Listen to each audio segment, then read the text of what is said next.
Hello, आप देख रहे हैं सेल्फ ज्ञान। और आज हम बात करेंगे कि जो डीपी लेड कोर्स है, DPLED डीपी लेड कोर्स, उसके क्या फ़ायदे हैं, उसकी जॉब, उसके सिनॉप्सिस, प्रोजेक्ट सब कहाँ जमा करना है। इसके जो प्रोजेक्ट है वो BPR004 प्रोजेक्ट है डीपी लेड कोर्स का। तो उसका पूरा प्रोसेस हम समझाएंगे। तो मैं आपको बता दूं कि अगर आप फर्स्ट टाइम आए हैं इग्नू में कोई कोर्स कर रहे हैं तो इस चैनल को सब्सक्राइब कर लें, क्योंकि ये सिर्फ इग्नू के स्टूडेंट की हेल्प के लिए बनाया हुआ है। और वीडियो को लाइक कर दें। और अगर आपको फिर कोई इग्नू में प्रॉब्लम है तो मुझे कमेंट कर सकते हैं, मैं उसका रिप्लाई कर दूंगा। तो चलो शुरू करते हैं।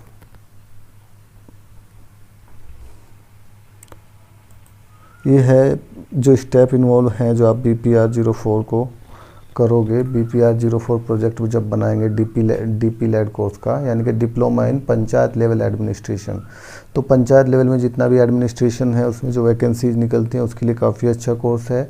आपको एक जनरल विलेज एरिया में जो डेवलपमेंट करना है, और जो छोटे छोटे जो जॉब्स निकलती हैं डेवलपमेंट्स में, ब्लॉक डेवलपमेंट्स वगैरह में, तो ये सब उसके लिए अच्छी, अगर आप इस कोर्स को करते हैं तो अच्छा है। ये 1 साल का कोर्स है। इसका मेन ऑब्जेक्ट ये है कि आपको लोकल जो गवर्नमेंट है पंचायत लेवल पे, उसको स्ट्रॉन्ग बनाना है और पंचायत लेवल के फंक्शन को जानना है। आप अगर 10+2 हैं तो आप इस कोर्स को कर सकते हैं। ये इंग्लिश में है, वैसे पूरा जो स्टडी मटेरियल है उसका वो इंग्लिश में है, लेकिन आप इसके असाइनमेंट, प्रोजेक्ट और प्रोजेक्ट प्रपोजल को हिंदी में लिख सकते हैं। यानी कि जो सिनॉप्सिस वगैरह है, प्रोजेक्ट वगैरह है, उसको आप हिंदी में कर सकते हैं। ये 1 साल का कोर्स है। आप धीरे धीरे आप इसको 4 साल तक कर सकते हैं। अगर कंप्लीट नहीं कर पाते 4 साल में तो फिर आप इसका दोबारा फीस जमा करके रीएडमिशन ले सकते हैं। 1 साल का और आपको उसमें टाइम मिल जाता है। तो और उसके लिए आप उसमें अपेंडिक्स जो 7 है उसको आप देख सकते हैं। और इसकी जो फ़ीस है वो 2500 रुपये, इसके आस 2500 रुपये है। तो और ये थोड़ी बहुत अप डाउन हो जाएगी जैसे आप टाइम निकलता जाएगा। और इसमें 5 कोड जो है वो कंपलसरी है। प्रोजेक्ट भी है इसमें एक। और असाइनमेंट की जो वेटेज है वो 25% आपके असाइनमेंट होते हैं, जो आपको एग्ज़ाम से पहले लिख के जमा करने पड़ते हैं अपने स्टडी सेंटर में। और जो 75% है वो आपके मेन एग्ज़ाम होता है, उसके मार्क्स होते हैं।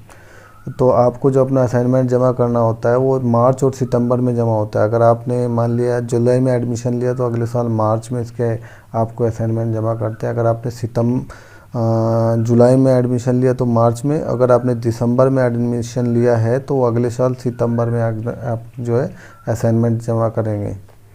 तो अब बात करते हैं प्रोजेक्ट वर्क की। जो प्रोजेक्ट है, सबसे पहले आपको जो प्रॉब्लम आप फेस करते हैं, कुछ विलेज एरिया में कोई प्रॉब्लम को सॉर्ट आउट करते हैं, तो उसको क्या करते हैं, आप एक टॉपिक सेलेक्ट करते हैं और टॉपिक को बहुत सावधानी से सिलेक्ट करना है। फिर आपको उसको जो प्रोजेक्ट है वो टाइप प्रीफर्ड किया जाता है। आपको जो अपनी सिनॉप्सिस है वो टाइप बनानी है पूरी, ठीक है। तो ये है डिप्लोमा प्रोग्राम है। मैं आपको बता दिया इसका BPR जो है वो कोड है, और सबमिशन मैंने बता दिया है सब कुछ। तो जो सबसे जो अब आप प्रोजेक्ट प्रपोजल बनाते हैं, जो उसको आपका प्रोजेक्ट प्रपोजल को कौन पास करता है, आपका जो स्टडी सेंटर पे जो आपको सुपरवाइज़र अलॉट किया गया है।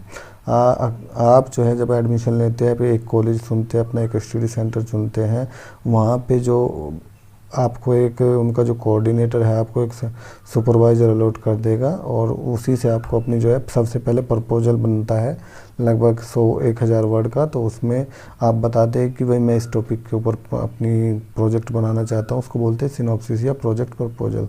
तो फिर वो गाइड बोलता है, या जो आपका जो सुपरवाइज़र है वो बोलता है हाँ ठीक है, ये टॉपिक ठीक है, आप इस पे बना सकते हो।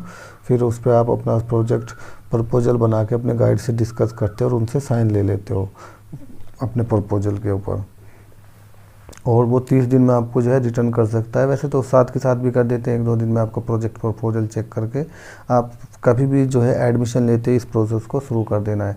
जैसे 30 दिन के अंदर वो आपको रिटर्न कर देगा। वैसे 2-4 दिन में आप उनको साथ के साथ पढ़ के साइन करा के वापस ले सकते हो, क्योंकि स्टडी सेंटर पे ही है। और उसके बाद आपको अपना प्रोजेक्ट बनाना है। उसके बाद जो है प्रोजेक्ट को सबमिट करना है। तो 60-70 पेज का आपको प्रोजेक्ट बनाना होता है।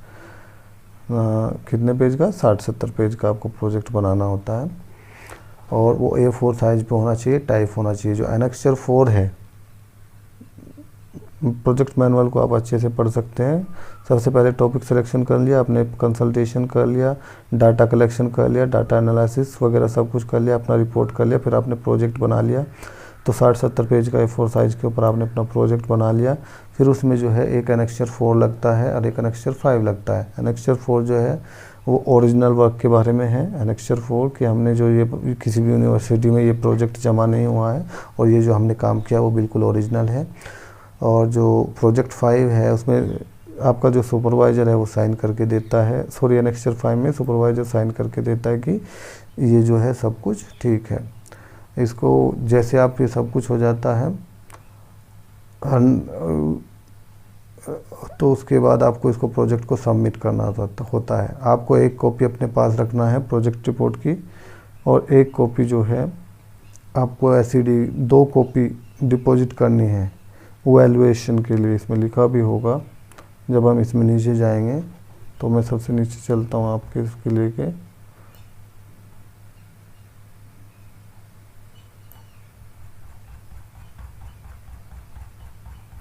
तो इसमें बताया कि आपके पास ये है सर्टिफिकेट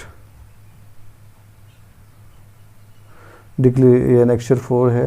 एनेक्सचर 4 मैंने बताया था ओरिजिनल वर्क के लिए है। यहाँ पे अपना प्रोजेक्ट का टाइटल लिख दोगे और यहाँ पे सिग्नेचर हो जाएगा, एनरोलमेंट नंबर, नया मैट्रिक्स आप अपना डाल दोगे। और जो एनेक्सचर 5 है ओरिजिनल वर्क के लिए बताया था, यहाँ पे अपना नाम लिख दोगे और यहाँ पे जो है टॉपिक लिख दोगे। यहाँ पे आपका सुपरवाइज़र जो है वो साइन कर देगा, अपना नाम लिख देगा और डेट डाल देगा कि ये काम जो है बिल्कुल ओरिजिनल है। तो आप इसको बारे में आपको मैंने बता दिया दोनों एनेक्सचर्स के बारे में। तो इसमें आपको 2 कॉपी डिपॉजिट करनी है। इसमें लिखा है कि आपको 2 कॉपी डिपॉजिट करनी है, ठीक है। तो आप 2 कॉपी डिपॉजिट करें।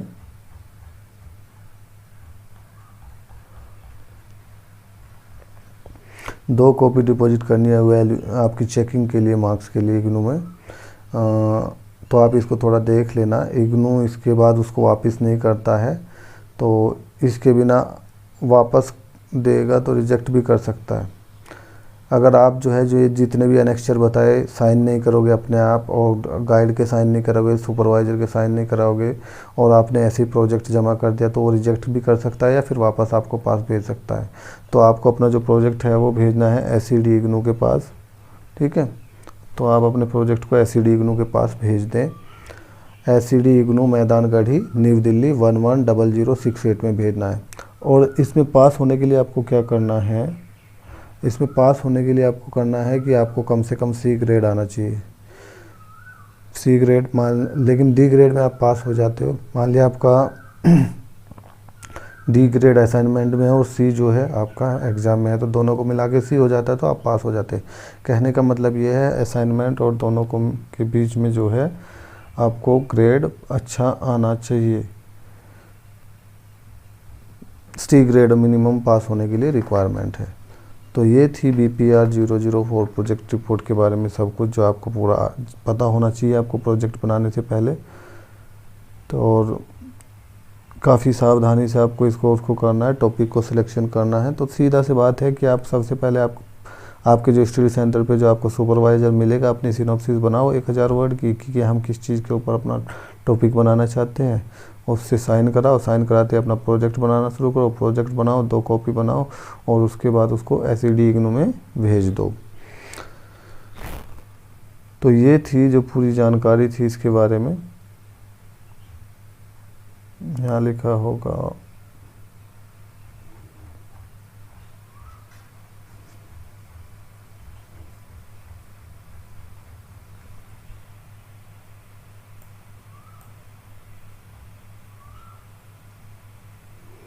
ये you should include the project proposal. जो आपको अपना प्रोजेक्ट प्रपोजल भी जो है अपने प्रोजेक्ट में ऐड करना होता है और उस पर सुपरवाइज़र के साइन होता है और उसको आपको बाइंडिंग करना है, बुक की तरह बनाना है और उसमें जो है इंडिकेट होना चाहिए आपका रोल नंबर, प्रोग्राम एड्रेस, ये सब लिखा हुआ होता ही है उसमें फर्स्ट पेज के अंदर। और जो प्रोजेक्ट प्रपोजल है वो वापस नहीं आता है, इसलिए आपको 2 कॉपी बनानी है। You should keep a project report including copy of project. आपको प्रोजेक्ट की कॉपी भी रखनी है और उसकी भी सिनॉप्सिस की, क्योंकि वो आपकी जमा हो जाती है तो फिर वापस नहीं आती। और any project report received absence, अगर बिना किसी एब्सेंस के मिलती है मान लिया वो रिजेक्टेड कर दी जाएगी स्टूडेंट के, या टाइप होनी चाहिए, हार्ड कॉपी होनी चाहिए और इस एड्रेस पे भेजना है।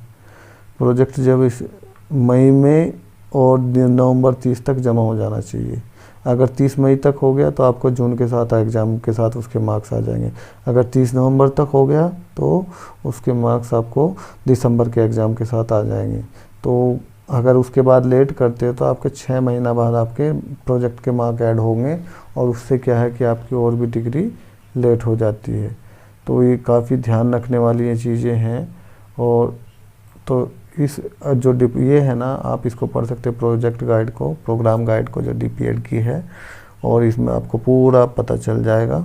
फिर भी अगर आपको कोई इश्यू आता है तो मैंने आपको पूरा बता ही दिया है और उसी हिसाब से अपना काम करना है।